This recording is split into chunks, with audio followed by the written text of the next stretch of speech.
মাত্র 5 মিনিটে আপনার মোবাইল ফোন দিয়ে একটি সম্পূর্ণ ভেরিফাইড কোয়াটেক্স অ্যাকাউন্ট তৈরি করা সম্ভব। আজকের ভিডিওতে শুরু থেকে শেষ পর্যন্ত পুরো প্রক্রিয়াটি দেখাবো। আসসালামু আলাইকুম ভিউয়ার্স, কি অবস্থা সবার? আজকে আমরা দেখাবো কিভাবে খুব সহজে কোয়াটেক্সে অ্যাকাউন্ট খোলা যায়। আপনারা যারা ট্রেডিং এর মাধ্যমে টাকা ইনকাম করতে চান তাদের জন্য কোয়াটেক্স হচ্ছে সবচেয়ে জনপ্রিয় একটি প্ল্যাটফর্ম। তাহলে চলুন দেখি কিভাবে খুব সহজে কোয়াটেক্সে একটি নতুন অ্যাকাউন্ট খুলবেন। প্রথমে ভিডিও ডেসক্রিপশন বা পিন কমেন্টে থাকা লিঙ্কে ক্লিক করুন। লিঙ্কে ক্লিক করলেই আপনাকে সরাসরি রেজিস্ট্রেশন পেজে নিয়ে যাওয়া হবে। নতুন অ্যাকাউন্ট খোলার জন্য রেজিস্ট্রেশন অপশনে ক্লিক করবেন। তার আগে কিছু কথা বলে নিই। আপনি যদি ভিডিও ডেসক্রিপশন অথবা পিন কমেন্টে থাকা লিঙ্ক থেকে অ্যাকাউন্ট ক্রিয়েট করেন তাহলে আপনি ফার্স্ট ডিপোজিটে 25% পর্যন্ত বোনাস পাবেন। আপনার মেইন অ্যাকাউন্টে আপনি কিন্তু এই বোনাস পাবেন না যদি আমাদের লিঙ্ক থেকে অ্যাকাউন্ট না খোলেন। তাই অবশ্যই ভিডিও ডেসক্রিপশন অথবা পিন কমেন্টে দেওয়া লিঙ্ক থেকে অ্যাকাউন্ট খুলবেন এবং আমাদের লিঙ্ক থেকে অ্যাকাউন্ট খুলে লাইফ টাইম সাপোর্ট তো থাকছেই। এখন আসি কিভাবে অ্যাকাউন্ট খুলবেন। অ্যাকাউন্ট খোলার জন্য আপনি এখানে কান্ট্রি কারেন্সি এবং একটি ইমেল এবং পাসওয়ার্ড দিয়ে অ্যাকাউন্ট খুলতে পারবেন। এমনকি আপনি চাইলে সরাসরি ফেসবুক এবং গুগল অ্যাকাউন্টের মাধ্যমে অ্যাকাউন্ট খুলতে পারবেন। আমি দুইটা পদ্ধতি দেখিয়ে দিচ্ছি। প্রথমে এখানে কান্ট্রি থেকে বাংলাদেশ সিলেক্ট করে নেবেন এবং আপনি যদি ইন্ডিয়া থেকে হন তাহলে এখানে ইন্ডিয়া সিলেক্ট করবেন এবং কারেন্সিতে অবশ্যই ইউএসডি রাখবেন। তার নিচে ইমেলের ঘরে আপনি নিজের ইমেলের মাধ্যমে অ্যাকাউন্ট খুলবেন এবং সেই ইমেলটি লিখবেন। পাসওয়ার্ডের ঘরে আপনার অ্যাকাউন্টের জন্য একটি শক্ত পাসওয়ার্ড লিখবেন এবং নিচের দুটা খালি ঘরে টিক দিবেন এবং রেজিস্ট্রেশন বাটনে ক্লিক করবেন। ব্যাস, তাহলে আপনার অ্যাকাউন্ট খোলা হয়ে যাবে। এটা ছিল অ্যাকাউন্ট খোলার প্রথম পদ্ধতি। এখন চলুন দ্বিতীয় পদ্ধতিটাও দেখে নেওয়া যাক। আপনি যদি নিচের দিকে লক্ষ্য করেন তাহলে এখানে ফেসবুক এবং গুগলের আইকন দেখতে পাবেন। আপনি ফেসবুক এবং গুগলের মাধ্যমে সরাসরি অ্যাকাউন্ট খুলতে পারবেন। তবে আমি আপনাকে বলবো আপনি কখনোই ফেসবুকের মাধ্যমে অ্যাকাউন্ট খুলবেন না। সরাসরি এখানে গুগলের আইকনে ক্লিক করে অ্যাকাউন্ট খুলবেন। গুগলের আইকনে ক্লিক করলে আপনার ফোনের লগইন থাকা সবগুলো জিমেল দেখতে পাবেন। আপনি যে ইমেলটা দিয়ে অ্যাকাউন্ট খুলবেন সেই ইমেলটি এখানে সিলেক্ট করবেন এবং ডান পাশে থাকা নিজের কন্টিনিউ অপশনে ক্লিক করবেন। তাহলে আপনার অ্যাকাউন্ট খোলা হয়ে যাবে। অ্যাকাউন্ট খোলার পর অবশ্যই আপনাকে অ্যাকাউন্টটি ভেরিফাইড করতে হবে।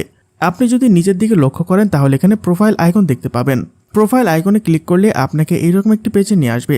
এখানে আপনি দেখতে পাবেন আপনার ইমেল অ্যাকাউন্টটি আনভেরিফাইড, অর্থাৎ আপনার ইমেল অ্যাকাউন্টটি ভেরিফাই করা নেই।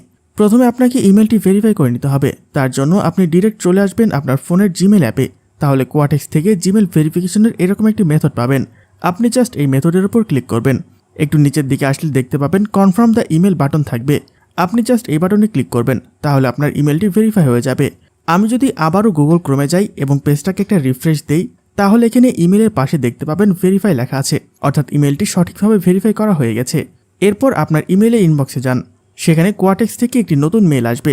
সেই মেলের ভেতরে থাকা কনফার্ম ইমেল বাটনে ক্লিক করুন। ফার্স্ট নেমে নামের প্রথম অংশ লিখুন, লাস্ট নেমে নামের শেষ অংশ লিখুন। ডেট অফ বার্থে আপনার জন্ম তারিখ সিলেক্ট করবেন। আমি যথাক্রমে আমার নামের প্রথম অংশ, শেষ অংশ এবং আমার জন্ম তারিখ সিলেক্ট করে নিয়েছি। তারপর একটু নিচের দিকে এসে অ্যাড্রেসের ঘরে আপনার আইডি কার্ড অনুযায়ী অ্যাড্রেস লিখবেন এবং নিচে থাকা সেট বাটনে ক্লিক করবেন। তাহলে দেখতে পাবেন ডকুমেন্ট ভেরিফিকেশনের অপশনটি অন হয়ে গেছে। আপনি এখানে আপলোড ডকুমেন্ট অপশনে ক্লিক করবেন। এই খালি ঘরটি পূরণ করবেন এবং নেক্সট বাটনে ক্লিক করবেন। এখানে আপনি voter ID card, passport, resident permit অথবা ড্রাইভিং লাইসেন্সের মাধ্যমে আপনার অ্যাকাউন্ট ভেরিফাই করতে পারবেন। আমি আপনাকে আইডি কার্ডের মাধ্যমে অ্যাকাউন্ট ভেরিফাই করে দেখাবো, তাই এখান থেকে আইডি কার্ড অপশনটি সিলেক্ট করে নিলাম। এখানে আপনার আইডি কার্ডের সামনের পেজ এবং নিচে আইডি কার্ডের পেছনের পেজ আপলোড করবেন। যদি আগের তোলা ছবি আপলোড করতে চান তাহলে মিডিয়া পিকার অপশনে ক্লিক করবেন। আমি যেহেতু আগে থেকে আমার আইডি কার্ডের ছবি তুলে রেখেছি তাই আমি মিডিয়া পিকার বাটনে ক্লিক করে আইডি কার্ডের সামনের এবং পেছনের অংশটি আপলোড করে নিচ্ছি। আইডি কার্ডের দুই পাশের ছবি আপলোড করার পর নিচের নেক্সট বাটনে ক্লিক করবেন। তাহলে দেখতে পাবেন ইনস্ট্যান্ট আপনার অ্যাকাউন্ট ভেরিফিকেশন সাকসেসফুল হয়ে যাবে। অনেকের ক্ষেত্রে 10 থেকে 15 মিনিট সময় লাগতে পারে। যদি আপনার ডকুমেন্টের ছবি ক্লিয়ার হয় তাহলে সাথে সাথে ভেরিফিকেশন হয়ে যাবে। এখন চলুন পেজটাকে একটা রিফ্রেশ দেই। আমাদের অ্যাকাউন্টের ভেরিফিকেশন সাকসেস হয়েছে কিনা আমি পেজটাকে রিফ্রেশ করে নিলাম এবং এখানে ভেরিফাইড অপশন দেখাচ্ছে, অর্থাৎ আমার অ্যাকাউন্ট পুরোপুরি ভেরিফাই হয়ে গেছে। আপনি যদি আরও কনফার্ম হতে চান তাহলে একটু নিচের দিকে আসুন। তাহলে এখানে এরকম একটা লেখা দেখতে পাবেন, your account has been checked, now your identity is verified, অর্থাৎ আপনার অ্যাকাউন্ট এখন পুরোপুরি ভেরিফাইড। আশা করি আজকের ভিডিওতে দেখানো সবগুলো প্রসেস ভালোভাবে বুঝতে পেরেছেন। তারপরও বুঝতে যদি কোনো সমস্যা হয় তাহলে ভিডিওর নিচে কমেন্টে জানাবেন। আর হ্যাঁ, অবশ্যই আমাদের দেওয়া লিঙ্ক থেকে রেজিস্ট্রেশন করবেন, অন্যথায় আপনি কোনো ধরনের বোনাস পাবেন না।